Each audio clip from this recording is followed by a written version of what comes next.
Bonjour ou bonsoir, chers compatriotes. Mbotena bino banso, bande konabiso, ba bolingo. Jambrieno, asikilizi wapenzi wa lugha la Kiswahili. Bana betu, banangil basubwe. Moyo wenu bonsu, banangil bateleji ba mokulwa. Banjeluni basantu. Bampangi na beto, bampangi ya Grand Bandundu.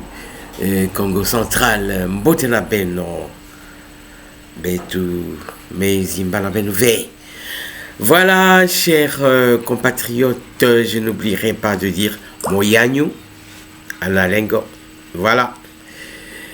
Eh bien, chers compatriotes, je retourne à la langue officielle. Eh bien, je répète encore bien que j'ai été longtemps absent. Suite à des soucis de santé, mais même là, je suis encore enrhumé, mais je force. Voilà, il faut contribuer quand même avec ce que nous avons comme contribution au pays. Voilà. Chers compatriotes, un titre intéressant ce matin. Jules Alinguetti n'est plus en odeur de sainteté avec le régime. Eh oui, l'agence congolaise de presse nous informe qu'il a été mis à la retraite. Eh oui, c'est une façon respectueuse d'écarter Jules Alinguetti. Normalement, il devait faire 5 ans, mais là, il part prématurément. Qu'est-ce qui est à la base? Oui. Est-ce la sortie médiatique de Nicolas Kazadi? Chers compatriotes, je vais quand même vous montrer un petit extrait de vidéo de Nicolas Kazadi. L'État a créé 53 établissements publics à Sika. Donc c'est des gens qu'il faut payer et tout ça. Et puis on les crée en cours d'année. Même pas de prévision budgétaire.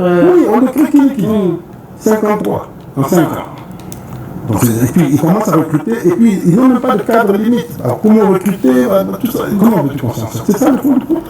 Mais bon, il y a un peu de conduite, ça fait que ça va pas. Ma conseil de mise, non, on va oui, mais ça matata. Au cas c'est exemple, ça matata. Mais ça Moko, comme tu as famille Moko, famille Congo. Il faut qu'on attende que tu mais il faut que tu courage pour avancer. Et là, on engage peut-être des équipes qui n'ont pas de pourquoi? Parce que là, on a une expérience dans beaucoup de nous avons un kick à Sikoyo et la malle. À ce moment où, il faut. Et puis, il y a cette histoire des jetons de présence en Chine, des inspecteurs généraux de finances qui ont touché plus de 30 millions comme jetons de présence, disent les Chinois. Mais ça ressemble à de la corruption. Ils auraient pu remettre une somme importante au trésor public. Oui, 30 millions pour une dizaine d'inspecteurs qui se sont rendus en Chine, c'est un scandale. Voilà, tout ça, ça mène à ce que nous vivons actuellement, c'est-à-dire l'écartement de Jules Alinguetti. Il a été écarté, oui, officiellement par respect. Il est mis à la retraite, mais si on y voit bien, cette mise à la retraite, c'est une façon de le mettre à la porte. Alors, Jules Alinguetti mis à la retraite. Christophe Bitassi-Mwabahi lui succède à la tête de l'IGF, l'inspection générale des finances. Eh oui, chers compatriotes. Sa photo est là. Pour ceux qui ne connaissent pas Jules Arlingate, mais bon, il est populaire. Il doit être connu. Alors, Christophe Bitassi-Mouabahi a été nommé inspecteur général des finances, chef de service de l'inspection générale des finances, selon une ordonnance présidentielle lue ce mercredi à la télévision nationale congolaise, RTNC. Il remplace à ce poste Jules Alingete, mis à la retraite. Dans le même texte, Emmanuel Tshibingu Nsenga a été nommé inspecteur général adjoint de l'inspecteur général des finances. Christophe Bitassi-Mouabahi est docteur et détenteur d'un diplôme d'études approfondies DEA en économie et développement de l'Université catholique du Congo. Oui, chers compatriotes, c'est bien. C'est bien les diplômes, mais bon, nous nous sommes rendus compte que la plupart de ceux qui foutent le désordre, les détournements, la corruption, c'est tous ces diplômés-là. Eh bien, on continue quand même. Les diplômes sont nécessaires, mais c'est le savoir-faire qui est plus important. Eh oui. Inspecteur des finances de formation, il a exercé des fonctions dans les administrations, entreprises et établissements publics en République démocratique du Congo. Il enseigne également les sciences économiques et les finances publiques dans des universités et institutions d'enseignement supérieur du pays.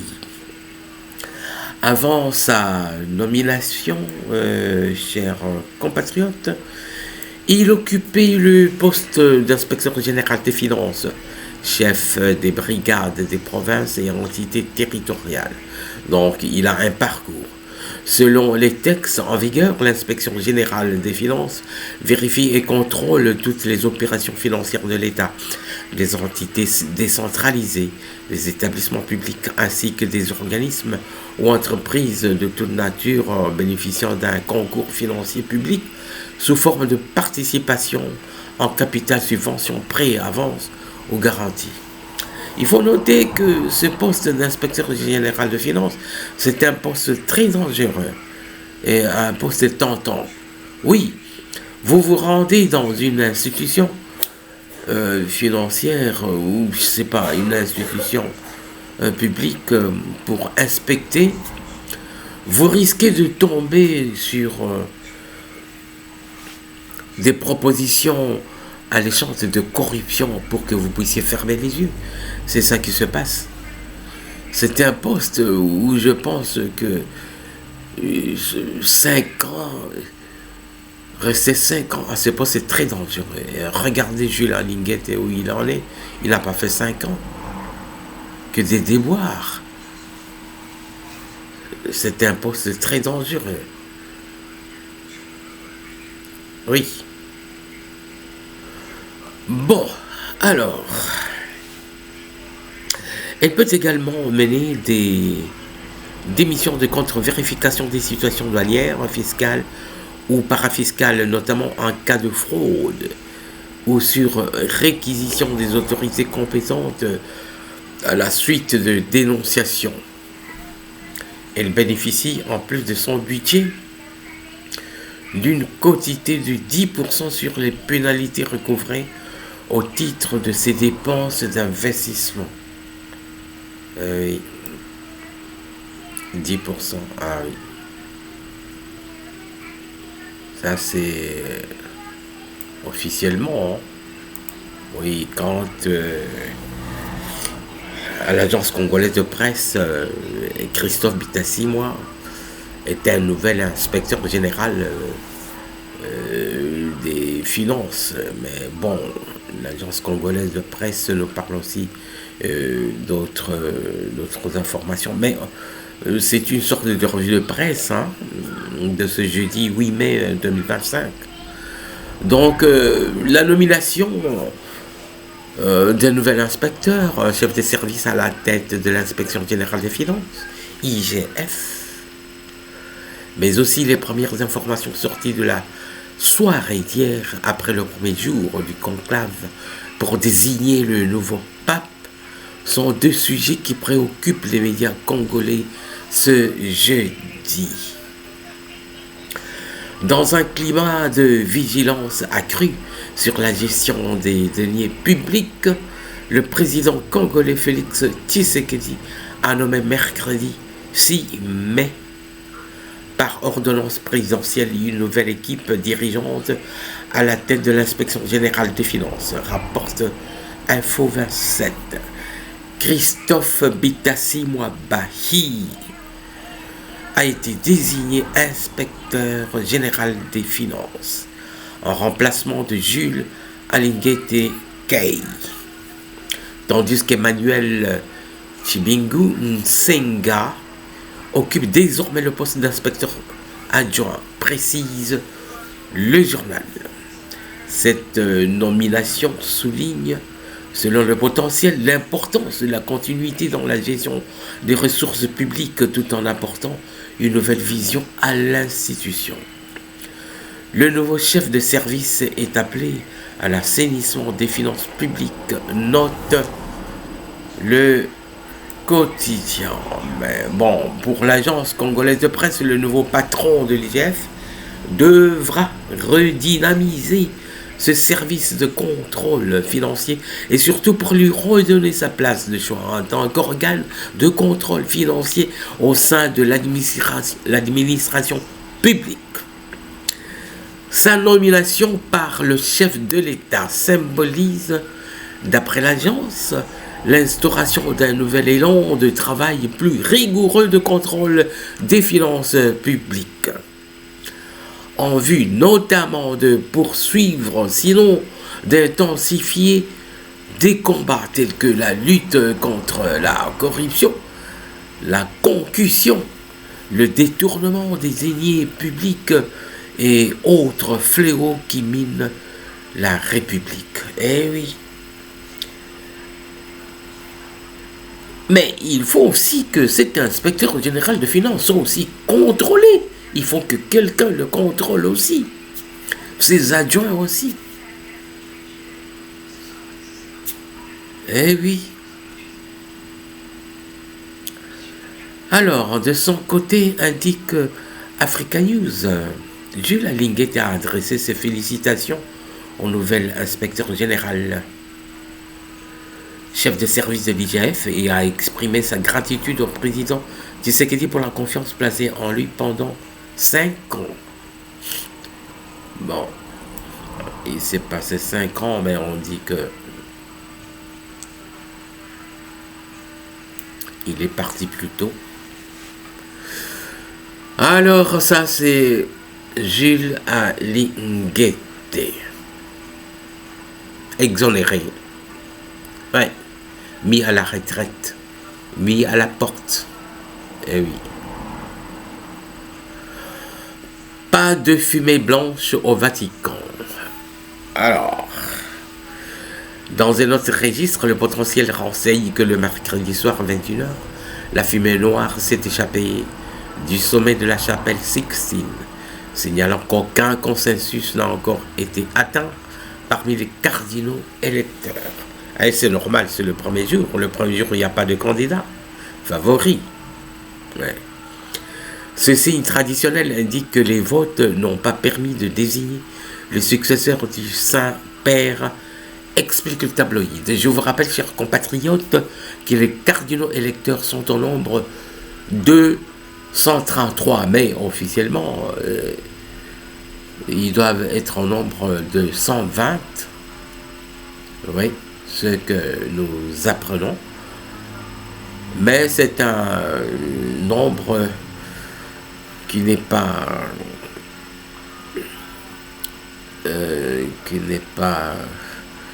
absolu, hein.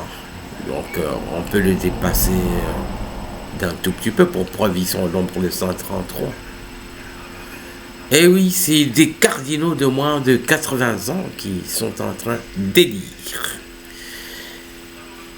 Et les cardinaux qui sont plus âgés ne peuvent pas être candidats. Si vous regardez notre vidéo précédente, vous verrez qui sont les favoris. Oui, les favoris. Si je me rappelle bien, les favoris, pour l'instant, d'après les informations, c'est le secrétaire général du Vatican. Oui.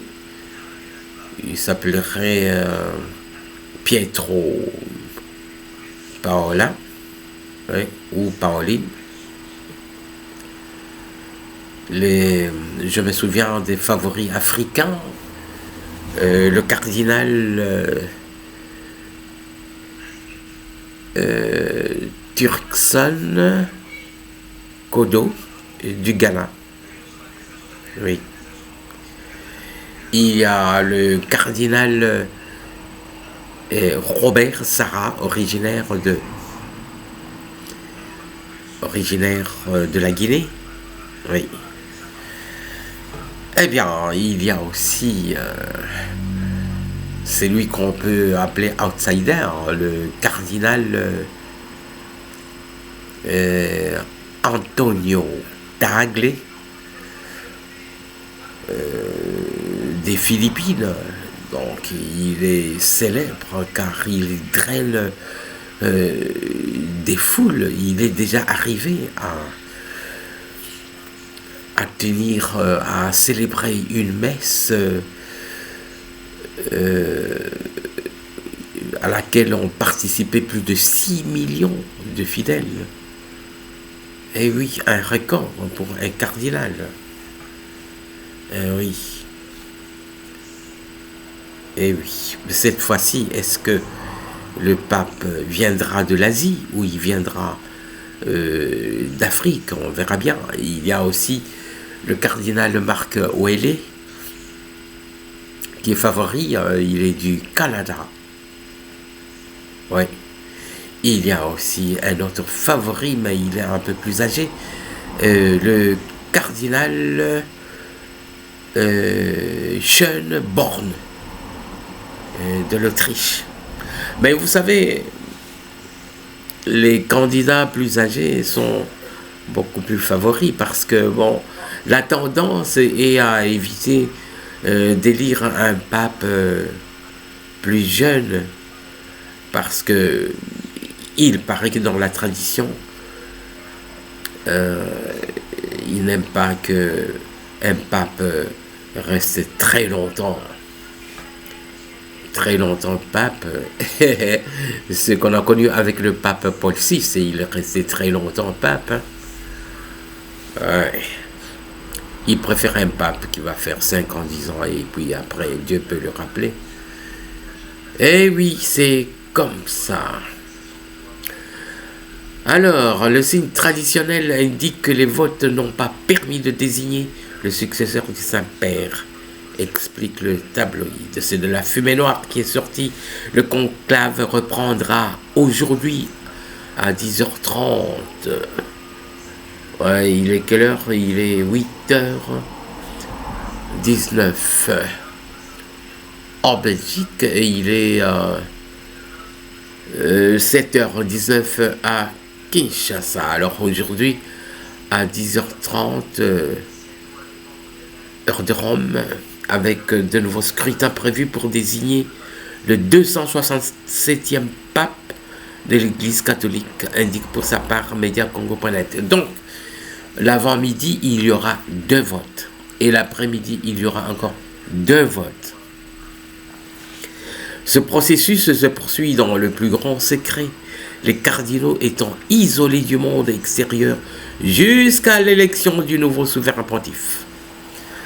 La fumée blanche, tant attendue, viendra signaler que l'Église a un nouveau chef spirituel, conclut le portail. Alors, quand la fumée blanche va sortir de la chapelle Sixtine, alors on aura un nouveau pape et nous entendrons Habemus Papam. Oui, c'est du latin. Nous avons un pape. Habemus Papam. Oui. Voilà, chers compatriotes, nous allons nous arrêter ici pour l'instant et nous vous souhaitons bonne vision. Hein. Et oui, si vous avez aimé, likez, partagez. Et oui, dans l'après-midi, nous allons un peu présenter la situation de l'Est et la situation de l'accord États-Unis-RDC cet après-midi, chers compatriotes. Alors nous disons que Dieu bénisse la République démocratique du Congo.